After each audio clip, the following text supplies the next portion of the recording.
Indigo इस बारे में है कि महात्मा गांधी ने चंपारण के वंचित किसानों के लिए कैसे संघर्ष किया।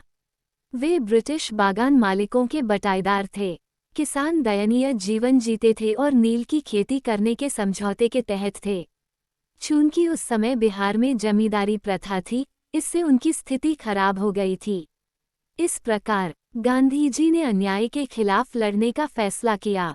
उन्होंने भेदभाव से निपटने के लिए एक युद्ध छेड़ा जो 1 साल तक चला और किसानों को न्याय दिलाया। उसके बाद इससे किसानों को साहसी बनने और अपने मौलिक अधिकारों के प्रति जागरूक होने में मदद मिली।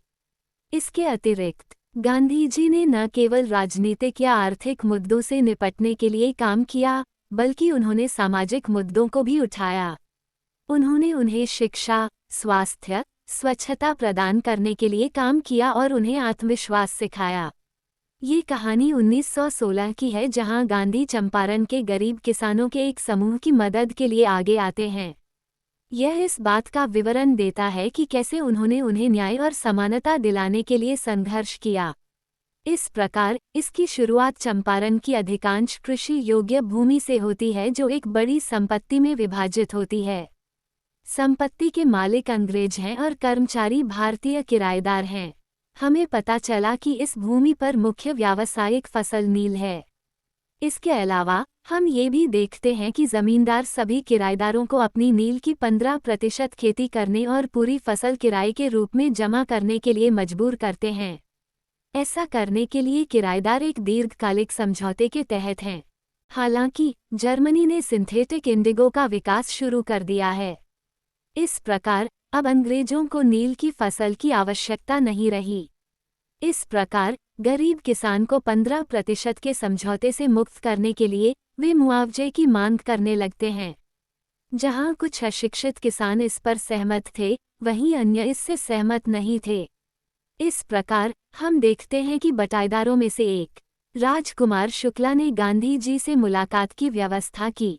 वो उन्हीं मुद्दों के लिए उनसे मिलता है और लंबे समय से चले आ रहे अन्याय को खत्म करने के लिए गांधी से वहां आने का आग्रह करता है।